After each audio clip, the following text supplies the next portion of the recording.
coaches know kung ano yung kalakasan ng kanilang mga manlalaro. Really heavily capitalizing on those bans na nakita natin kanina. It changed up the tempo of this draft.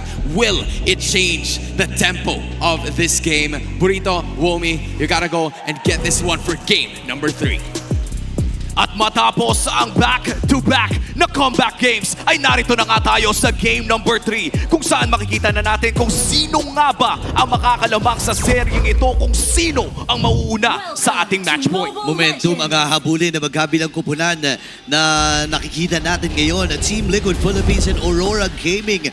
Nabanggit mo na kanina, nagkaroon ng mga comebacks. Hindi rin biro yung pinagdaanan ng dalawang kupunan na to para makuha yun. Oo, ibang klase talaga yung disiplina at yung pagiging veterano ng parehas na kupunan dito in a way na kapag ka naka 10,000, 5,000 kalamangan ay alam pa rin nila kung paano makabalik, kung paano mananatili sa kanilang mga keys to victory. And looking at this game number 3, no, katulad na lang ng sinabi ng ating mga naggagawapuhang panelists doon sa may bandang itaas ay parehas nakuha ng dalawang kupunan dito yung gusto nilang mga hero for this game number 3. Oo, ang pinakamaganda siguro na makikita natin na palitan dito is the Lapu-Lapu and the Alice. Na kung saan ay nagkaroon ng parehas na magandang laro nung games 1 and 2. Edward with the 3-man Landshaker. Yung Sanford naman with the 3-man Throne of Ruin na nagpaliktad talaga. 360 degrees na mga laro na yun. Yun yung mga ibang klaseng galawan ng ating mga XP-laners. Of course, hindi lang naman yan. Pati yung mga mages natin ay bumibida din dito. In fact,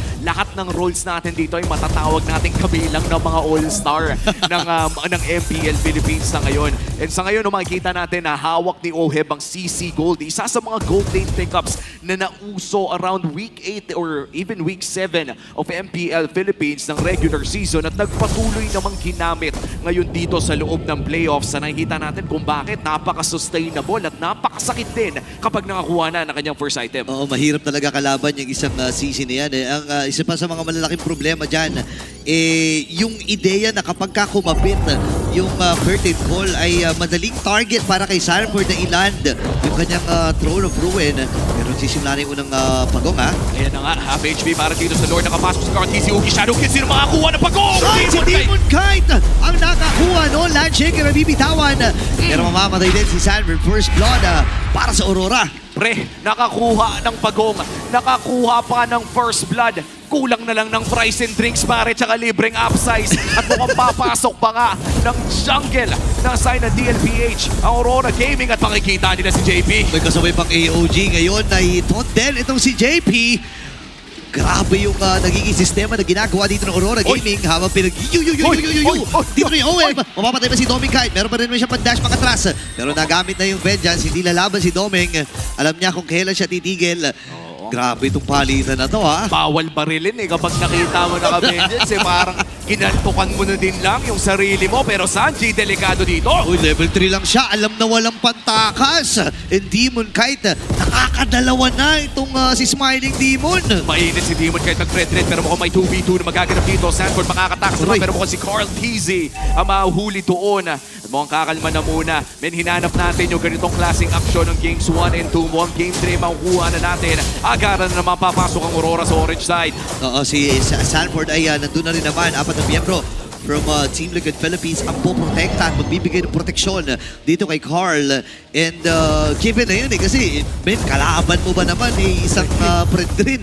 Alam mo namang sobrang mang-abuso yan kapag ka naka-early. No? Kailangan mo talaga protektahan yung jungle mo. Especially kapag isang assassin jungle na medyo na behind against a tank jungle. Kaya tignan mo naman yung ikot ng Team Liquid Philippines talagang bantay sarado kay Carl TZ dahil hindi pwedeng malugi ng sobra-sobra ang isang Hayabusa. Yung saktong lugi, okay lang Pero the moment na malugi na ng 3 levels ang isang Hayabusa, medyo malabo ang pagkapanalo doon. Pero ito na nga, 8 seconds bago lumabas ang pangalawang pagong ng larong ito at mukhang nakakalamang nga ang side ng Aurora Gaming. Pero si Doming kahit ang punteriya nila. Okay, flicker na gamit kasabay pa ng curtain call.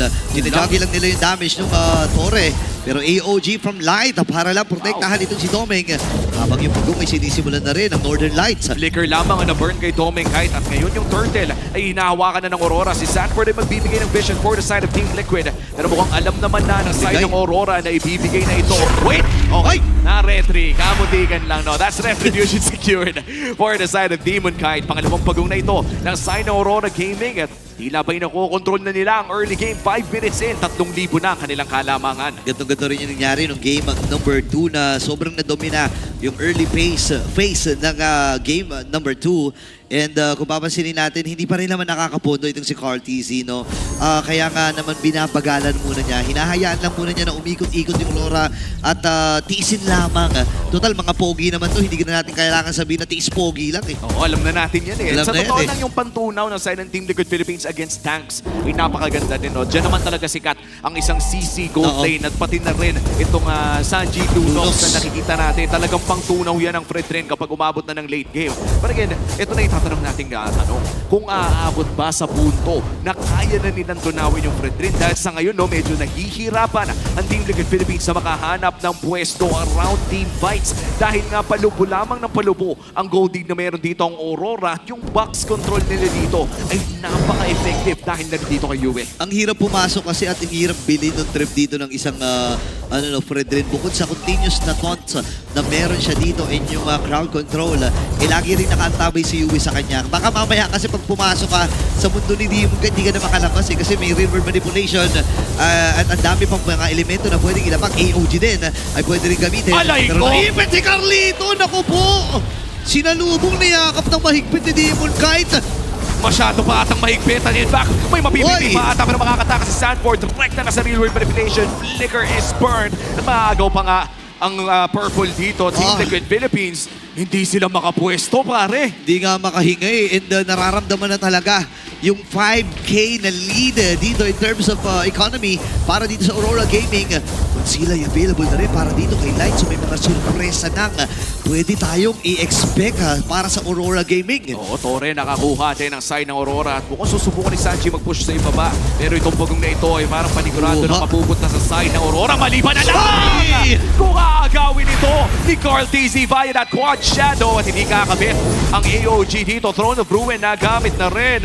Team Liquid, nansalisi pa ng isa. Oo, misa yun yung maganda pagka nakahayabusa kayo, no? Expect mo lang na kailangan lang mailapag at or mailan doon sa tamang pwesto yung iyong Quad Shadow. Unfortunately, hindi na rin in-expect ni Demon Kite kasi nakatutok na rin siya doon sa Lord. Sa Turtle, yung taunt ay ine-expect niya, kaya lang masyadong malayo din yung pagkakalapag. Pero si Sanford ata ang lalapagan dito, Nako! napatay ni Yue. Buhay may kailangan na rin lumayo, ibibigay na nila yung Torre sa may top lane. At kahit ganun man ang nangyari, liyamado pa rin ang Aurora dito. Yamato talaga at mukhang si JP ay kailangan nga mag-Lord's Pathway para lamang maprotektahan ang kanilang Torre. At kahit pa sabihin natin na nawalan ng isang side ng Aurora ay 6,000 pa rin ang kanilang kalamangan. And this is a really huge gold lead, no? Para sa isang 8-minute game. Oo. Kung lumalabas, parang kumikita sila ng around 800 gold per minute dito sa larong ito. At mukhang makakaagaw na naman ang isang purple buff ang side ng Aurora. And you could see that sa ating jungle differential na kung saan ay hindi na nga nakabawi ang side ng Team Liquid Philippines habang tumagal yung larong ito. Kung matagal-tagal pa ang pagtitiis pogi dito ni Carlito. Oo. Tsaka parang may testament ito, may statement na inilalabag si Aurora Gaming, lalo na itong si Demon Kite, na alam naman natin na pagdating sa isang Fred Ren, isa yan sa mga heroes talaga na pwede mong ilatag na sa pangalan din ni Carl TZ bukod si Lancelot na ginagamit ngayon ni Demon Kite para pag gusto niya sabihin dito na hindi lang ako basta damage jungle, kaya ko rin mag-utility. Well-rounded naman talaga ang ating mga junglers dito, no? Especially sa mga top teams ng ating regular season. Carl TZ, Demon Kite, nakita na natin ang dalawang ito na gumamit ng iba't ibang klase ng mga hero sa loob ng jungle. Umabot pa nga tayo sa meta kung saan bumabalik yung mga fighter jungles natin such as the Lupas, the Alpha, or even the Suyo na hindi na natin masyado nakikita ngayon dahil it's either you go tank jungle or assassin. Ngayon dito sa ating pinakaunang Lord, Aurora Gaming ang hahawak nito. Si Light ay magbibigay ng vision around that area. Si Sanford ay nariyan din. Available ang flicker ng Alice at nakita na natin kung ano kaya niyang gawin kanina sa game number 2. Okay, kalahati na yung buhay ng Lord na ito. Si Carl TZ, alam na ni Light kung saan manggagaling. Sasaluhin na nga tayo Quad Shadow. Nagamit na rin Revitalize. Habang sa may gilid na bahagi, Brilliance naman ay nabitawan na rin ni Sanji. Ngayon naman si Sanford ay abante. Sabi ni Edward, turn na lang kaya natin. Patay na natin si Sanford! Pero nakatakas si Chan. River Manipulation na gamit din dito ni Yue. Ngayon naman si Shadow Pina nabitawan na rin. Ohim ngayon ay mamamatay pa ata. Pero niyoyoyo niya ito si Demon Kai. Knight. Nakakuha na rin ang kill itong si Doming Yue with a double. 4 na miyembro na tumba para sa Cavalry. 4-4-3 ang naging palitan doon. Si Sanji lamang ang natitirang buhay para sa Team Liquid. Ibig sabihin yan walang makakapag-lord dahil parehas na jungle ay nawala. Medyo mahirap ding i-risk. So if you are Yue and Edward, medyo mahirap mag-lord. Kahit pa sabihin natin may DPS manggagaling sa Eve, still not very safe at baka mabaliktad pa nga ni Sanji. So far, quits muna para sa big objective natin na first lord. In fact, mapapanood natin kung ano nga ba yung mga kaganapan sa teamfight na yon as we go on to our instant replay. Doon sa laban na yun, nakita natin na talaga nagkumpul-kumpul sila doon sa may bandang balbas ng lord na ito, all the way doon sa may bandang gitna ng top lane, kung saan napakaganda na naman ng real world manipulation ni Yue. Pero yung naging response si Owe ay naging napakaganda din. Pero ito, lord, 50-50 to! Na si Demon Knight na nagwagi. Sayang bitin yung damage dito ni Carl. Kaya lang ang problema ay si Light pumasok na rin dun sa may bandang harapan. Sanji with the burst.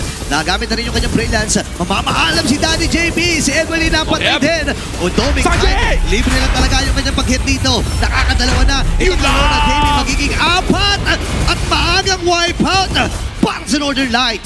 15 seconds para dito kay Carl TZ. Ang minion waves naman ay medyo nasa gitna pa. Kaya mabibigyan ng oras ang TL na mabuhay ang at least 2 miyembro. 8 seconds para dito kay Sanford. May holy blessing pa sa baba at sa itaas. Mukhang magkakaroon tayo ng isang 5v5 para dito sa Lord Defense. Kompleto to ha. Makukompleto na dito ang TLPH. Sumabog na rin yung blessing sa itaas. JP, nararamdaman yung pokes from Yue.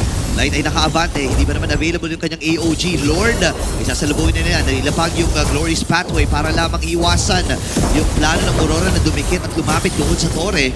Nagumpay ang kanilang pagdepensa pero may next wave pa na aasahan dito ang Aurora sa top, mid, and bottom. Oo, mukhang ipipilit na ng side ng Aurora Gaming ang Torre doon sa may bandang itaas. At naghahanap sila ng angulo para makapasok. Demon Knight goes in for the taunt. JP, half HP. Si Sanji ngayon ang binibigyan ng mga bala ni Doming Knight. At Aurora Gaming tuloy ang kanilang pagpupush pero nauubos na ang kanilang mga minions. At yan na nga, depensa para sa Team Liquid Philippines. Mawawalan sila ng isang inhibitor turret. Hinga muna sila dito ng malalim. At ganun din naman ang Aurora Gaming. Ayaw din nila na ipilit yung mga magiging sitwasyon pa. No? Kasi ine-expect din nila na meron ding surprise na pag-atake na gagawin dito ang TLPH. Even though na malaki na halos, sobrang laki na ng kanilang kalamangan dito. Siguro si Carl T sila ka nakakadikit pagdating sa gold. Pero the rest of TLPH ay natatambakan eh. Ito lang, napakayaman din dito ni Doming Knight, pare. 9,000 gold na ang hawak ng Granger na ito. Pinakamayaman na miyembro so far sa buong larong ito. At nakikita natin kung gaano na nga ba ka-update kanyang mga Death Sonata. At kadalasan si Sanji pa nga ang natatamaan niya dahil kailangan ding lumapit na bakya ng isang Lunox. 8K ang kalamangan ng Aurora Gaming. At 45 seconds bago lumabas ang pangalawang Lord ng larong ito. In terms of map control, ay masasabi nating napakalaki ng lamang ng Aurora Gaming dahil yung long lane muna doon sa Lord ay kontrolado nila. Ang hirap nito lalo na naglalaro ka rin sa mga dangerous grass. So kung doon sa pwestuhan ng Lord, kailangan mong mauna. Pero ang hirap sa parte dito ni JP na mauna. Kasi ready ang Aurora kahit sino sa kanila nabigyan siya eh. And the moment naman na malapag yung Glorious Pathway, may reply din na real world manipulation. So hindi rin pwedeng basta-basta maglakad patungo sa loob ng box ng Aurora. At ayan na nga, pinapakuran na ng side ng Aurora Gaming ang jungle ng Team Liquid Philippines. At ginagamit na nga nila yung mga extra bushes din na nanggagaling sa ating dangerous grass. Pero hindi yata alam ng Aurora Gaming. Pwesto na ang Sansan Duo. Hinahanap nila yung angulo kung saan pwede nilang mahuli si Demon Knight. Kailangan may mag-check push. Si Light ay tumitingin-tingin na. Umaaligid sa Kedli. Nandoon with the concealed play. Hinahanap nila si Sanford pero si Carl ang nakita nila. Ang ganda ng hawak nila kay Carl dito. Nagamit na rin yung Glorious Pathway. Ang baba ng buhay ni Carl. Kailangan niya mag-regenerate. Light dito nagamit yung kanyang revitalize. Pero wala pa rin silang ideya kung nasaan si Sanji. Nagamit ng pagkakataon. Nakita na. Mapapabrillas din siya. Pwedeng abangan dito ni Edward. Napatalo na nga rin. May breaker pa rin naman siya na available. Pero si Orby nagamit na yung kanyang vengeance. Ngayon naman ay papasok din si Edward. Pero nakaiwas si Sanford. Apat na tinamaan ang throne of Ruin Zone. At ang batang kambing ang makakakuha ng Lord. Sakya mo ng kill. Ngayon naman si Wei nakaka-free Yue! lang. Edward at ang buong kupunan dito ng Aurora Gaming ay sumusugod na. Sanji! Naku, si Sanji lalaban pa rin. JP Wei! lalaban ko yung glowing Wow! spotlight. At si Sanji ay makakakuha din ng kill. Ilalaban na nga dito ni Edward! Edward. At si JP namatay. Si Carlito na lang ang natitira. Ang daming minions na kasama. Naku, kalahati na lang buhay niya pero makakakuha naman ng counting spell bomb sa War Axe at lalabas na nga yung minions dito. Yung Lord na na-secure niya Ayan. ay lilisan ng base. Pero sapat naman ang kanyang kapangyarihan para i-clear ito. 1v1 with the Great One. Aray ko. Edward and Carl DZ Yugi Shadow Kill back to the Quad Shadow. At tuloy ang depensa at tuloy ang siege para sa Team Liquid. Okay, kakabuhay din lang ni Demon Kite at ni Domeng. Lalaban pa rin dito si Cartesi. May mga stickers pa na inilalapag dito ang Young Goat. Hihinga ng malalim ang TL. Mabuti na lamang ay nakuha nila yung Lord na iyon. Tingnan natin yung instant replay. Ayun, napakaganda ng timing. Naiwasan kasi ni Sanford. Oo. Yung Landshaker na inilatag sa kanya ni Edward. Tapos nagkaroon pa ng 50-50 Lord Battle kung saan nakalamang ang Team Liquid Philippines. Pero napakaganda din ang real world manipulation dito ni Yuen. Yeah. Si Doming kahit ay napakahirap pa rin maabot until nagkaroon ng push play through the dangerous grass si Sanji. Pare yung play ni Sanji doon hindi posible kung hindi dahil sa dangerous grass. Oo, ibang klase talaga. And nakita natin yung galawan, micro and macro ng magkabilang kupunan na ito. World class talaga at epic talaga itong rivalry ng Aurora at ng TL. At dahil dyan, no, kahit pa sabihin nating nakuha ng side ng Team Liquid Philippines ang Lord na yon, patuloy pa rin nakakalamang ang side ng Aurora Gaming as we head on to the 16-minute mark.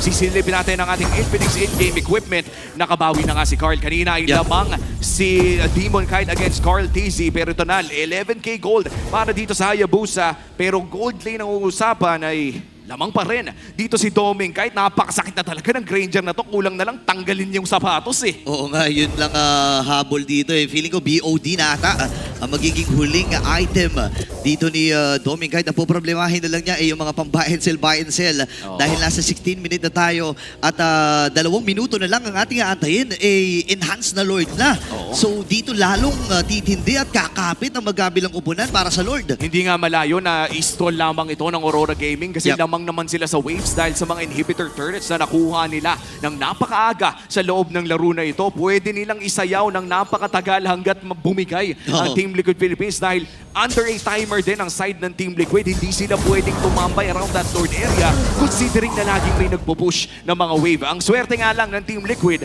malapit sa Lord yung mga kailangan nilang alagaan na wave. Oh, yung fast lane dito sa gitna, tapos yung top lane, at least kahit paano masasabi natin na nasa magandang posisyon pa rin naman ang TLPH.